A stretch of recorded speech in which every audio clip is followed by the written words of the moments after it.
सुप्रभात अभिनंदन। बच्चों, जैसा कि आप सभी जानते हैं कि हम सभी इन दिनों पुनरावृत्ति कर रहे हैं। हम प्रत्येक पाठ को पुनर्अभ्यास के साथ समझ रहे हैं और अपने पीरियोडिक 1 एग्ज़ाम्स की परीक्षाओं की तैयारी कर रहे हैं। इसी पुनरावृत्ति के अंतर्गत आज हम काव्य खंड पढ़ेंगे और सूरदास जी द्वारा रचित आपकी पाठ्य पुस्तक में जो उनके पद हैं उन्हें समझेंगे कि सूरदास जी ने इन पदों में हमें क्या बताना चाहा है। जैसा कि आप सभी जानते हैं कि सूरदास जी का जन्म मथुरा के पास रुणकता रेणुका क्षेत्र में हुआ था। यह एक बहुत ही कृष्ण भक्ति काव्य धारा के विशेष और महान कवि हुए हैं। इनके गुरु श्री वल्लभाचार्य जी एक बहुत प्रसिद्ध कवि थे। वे मथुरा और वृंदावन के बीच गौ घाट पर रहते थे। उनके 3 प्रमुख ग्रंथों में सूरसागर, साहित्य लहरी और सूरसावली में सूरसागर ही सर्वाधिक लोकप्रिय हुए हैं। इस कविता में सूरदास जी ने ब्रज भाषा का प्रयोग किया है और यह जो 4 पद यहाँ पर हैं ये उनके भ्रमर गीत से लिए गए हैं। कृष्ण ने मथुरा जाने के बाद स्वयं न लौटकर उद्धव के द्वारा गोपियों के पास एक संदेश भेजा था और उस संदेश को सुनकर गोपियों की क्या दशा हुई, उन्होंने उद्धव से क्या कहा, क्या क्या उल्हाने दिए, क्या क्या बातें कहीं, वह सब इन 4 पदों के अंतर्गत निहित है। इसमें सूरदास जी ने ब्रज भाषा का प्रयोग किया है और बड़ा ही सुंदर चित्रण गोपियों की मनोदशा का किया है। तो आइए समझते हैं एक एक पद। इसका सारांश मैंने आपके लिए एक PDF में तैयार किया है जो आज इस पुनरावृत्ति के साथ ही आपको प्राप्त हो जाएगी। उसके आधार पर आपको समझने में और अधिक आसानी होगी। तो चलिए शुरुआत करते हैं, प्रारंभ करते हैं पद नंबर 1 का। उद्धव तुम तो अति बड़भागी, अपरस रहत स्नेह तगाते, नाहिन मन अनुरागी, पुर इन पात रहत जल भीतर, तारस देह न दागी, ज्यों जल माह तेल की गागरी, बूंद न ताको लागी। प्रीति नदी में पाऊँ न बौरियो, प्रीति नदी में पाऊँ न बौरियो, दृष्टि न रूप परागी, सूरदास अबला हम घोरी, गुर चाटी जो पागी। जी हाँ, इन पंक्तियों के माध्यम से कृष्ण ने जब गोपियों के लिए यह संदेश भेजा कि वो योग का मार्ग अपना लें, तो कृष्ण काव्य धारा के सर्वश्रेष्ठ कवि सूरदास जी ने जो ये पद लिखा है उसके विषय में सुनकर गोपियाँ क्या कहती हैं वह हम समझेंगे कि हे उद्धव, तुम अति बड़भागी, तुम तो बहुत भाग्यशाली हो, क्योंकि तुम अभी तक कृष्ण के प्रेम बंधन से दूर ही हो। तुम्हारा मन कृष्ण के प्रेम में लीन नहीं हुआ।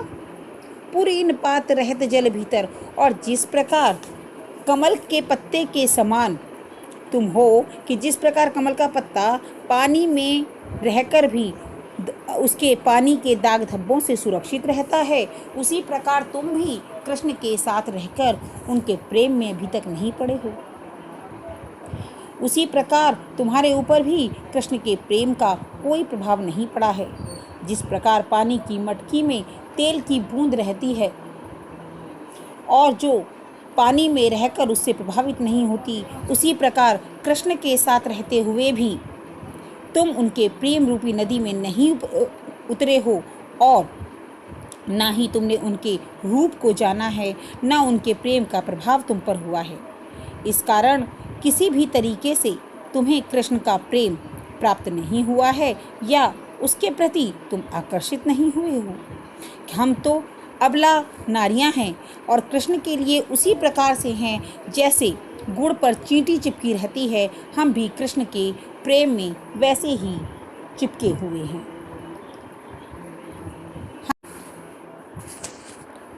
दूसरे पद में मन की मन ही मांझ रही, कहिए जाए कौन पै उद्धव नाही परत कही। अवधि आधार आस आवन की तन मन बिथा सही। अब इन जोग संदेशन सुनि सुनी बिरहनी बिरह दही। चाहती हुती गुहारी जितहि तय उततय धार बही। सूरदास अब धीर दरही क्यों मर्यादा न लही।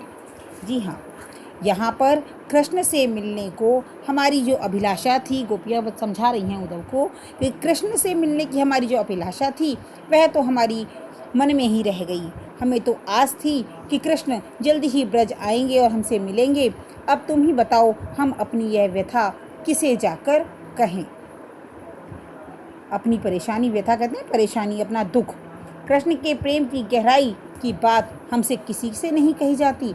अब हम उन बातों को किससे कहें, अर्थात उनके कहने का मतलब है कि कोई नहीं है, वो कृष्ण से कह सकती थी, अब वो भी नहीं आ रहे हैं, तो हम इन बातों को किसके सामने कहें। कृष्ण के आने की अवधि यानी कृष्ण के आने के समय को लेकर हम दिन रात अपने तन और मन की जो परेशानी हमें होती थी, व्यथा होती थी, वह हम उसे सहन कर रहे थे और उनके आने की आशा में ही जी रहे थे कि कभी ना कभी कृष्ण अवश्य आएंगे।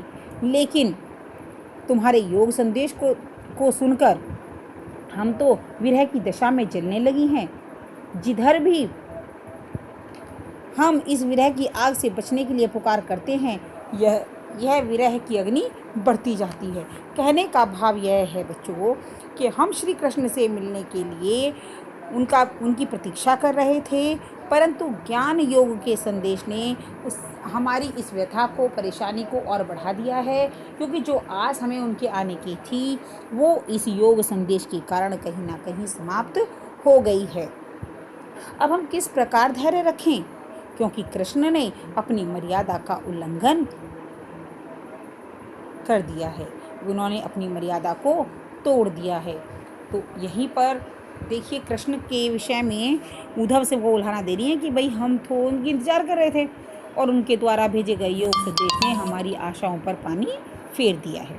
फिर भी वो उनसे प्रेम करती हैं और उद्धव को बताती हैं कि उनके मन में कृष्ण के प्रति क्या है, जो हम अगले पद में पढ़ेंगे। हमारे हरि हारिल की लकड़ी, हमारे हरि हारिल की लकड़ी, मन क्रम वचन नंद नंदन उर, यह दृढ़ करी पकड़ी। जागत सोवत स्वप्न दिवस निसी, कान्ह कान्ह जकरी। सुनत जोग लागत है ऐसो, क्यों करवी ककरी। सूतो व्याधि हमको ले आए, देख सुनी न करी। यह तो सूरति नहीं ले सौंपो, जिनके मन चकरी।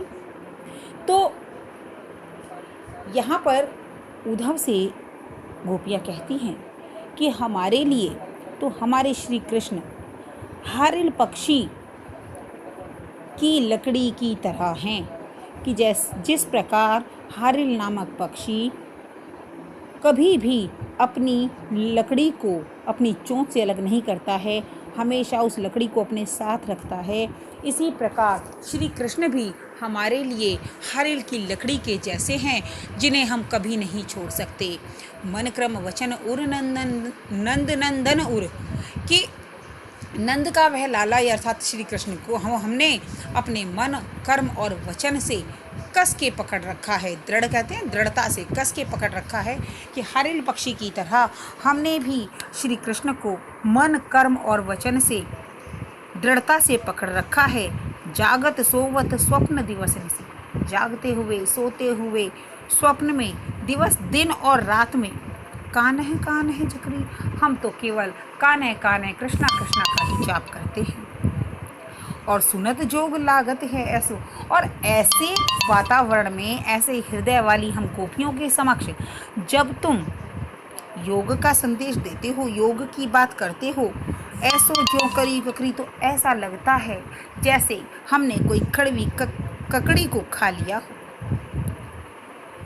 सूतो व्याधि हमको ले आए, हमें तो योग की बातें सुनकर ऐसा लगता है कि तुम एक ऐसी बीमारी लेकर आए हो वो उद्धव को समझाती हैं और योग को बीमारी बताती हैं और कहती हैं कि तुम एक ऐसी बीमारी लेकर आए हो जिसके बारे में ना हमने कभी पहले सुना है और ना हमने पहले कभी देखा है कि यह जो योग रूपी बीमारी है, ऐसी हमने बीमारी कभी न देखी है न सुनी है।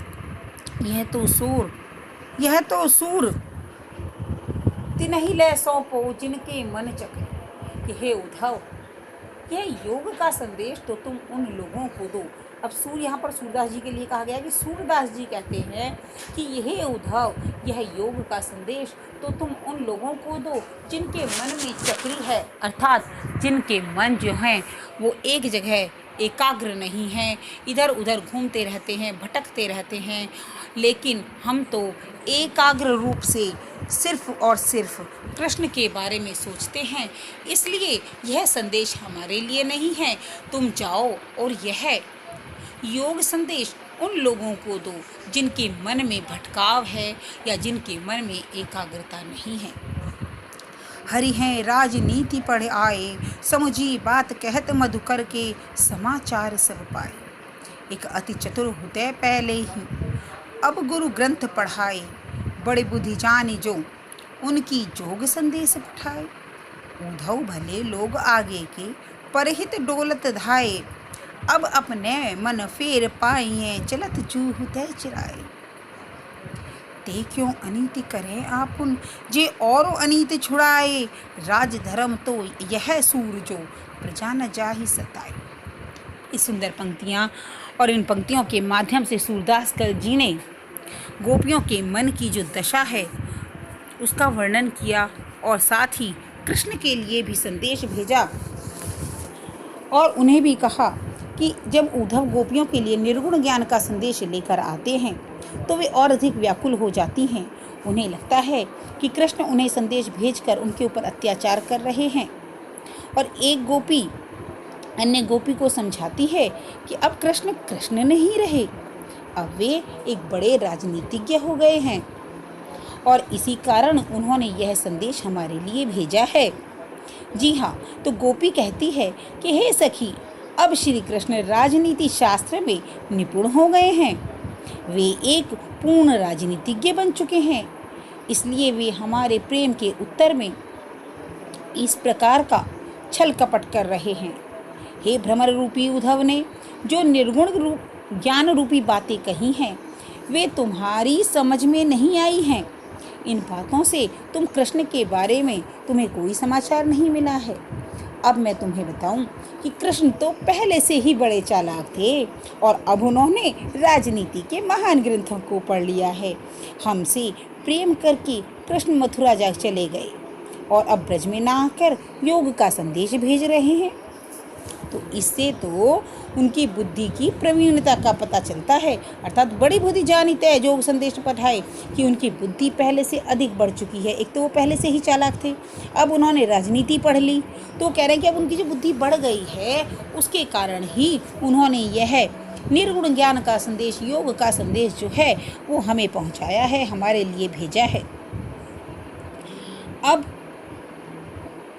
कि उद्धव भले लोग आगे के परहित डोलत धाये। अब देखिए कि इस प्रकार से वो कह रहे हैं कि कृष्ण से वो केवल इतना चाहती हैं कि मथुरा जाते समय जो वो उनका मन ले गए थे वह हमारा मन वापस कर दें, हमारा दिल जो उनके साथ चला गया था उसे वापस कर दें। किंतु कृष्ण से नीतिपूर्ण कार्य की आशा नहीं की जा सकती, क्योंकि वे दूसरों मतलब वो क्या कह रही है कि कृष्ण से जो अनीति यानी कि गलत कार्यों के बारे में हम सोच भी नहीं सकते कि कृष्ण कोई गलत या अनीतिपूर्ण कार्य करेंगे, क्योंकि वो तो वे हैं जो दूसरों को नीति के मार्ग पर लेकर आते हैं। कि तय क्यों अनीति करे आपुन, कि वो अपने आप अनीति कैसे कर सकता है, जे अनीति छुड़ाए, जो दूसरों से अनीति छुड़वाता है। राज धर्म तो यह सूर जो प्रचार न चाहि सताए, क्योंकि सूरदास जी कहते हैं कि राज धर्म तो यह होता है कि राजा अपनी प्रजा के सुख दुख का ध्यान रखे, उसकी परेशानियों को दूर करे। लेकिन ये कृष्ण क्या कर रहे हैं, वो हमारे लिए ये इस तरह की समस्या पैदा कर रहे हैं, हमें परेशान कर रहे हैं। और इस प्रकार उन्होंने हमारे लिए ये ज्ञान का योग संदेश भेजा है। इस प्रकार गोपियाँ अनेकों उलाहनों के माध्यम से, अनेकों अपनी तर्क संगत बातों के माध्यम से कृष्ण द्वारा भेजे गए योग संदेश का विरोध करती हैं और कहती हैं हमें कृष्ण के अतिरिक्त कुछ नहीं चाहिए। अब आप इसे बड़े ध्यान से एक बार इसके भावार्थ को समझेंगे और इसके प्रश्न उत्तर जो आपने लिख रखे हैं उन्हें दोहराएंगे। मुझे लगता है कि आपको यह बहुत अच्छे से समझ आ गया होगा, तो आप इसकी पूर्णतः तैयारी करेंगे। आज के लिए इतना ही। धन्यवाद।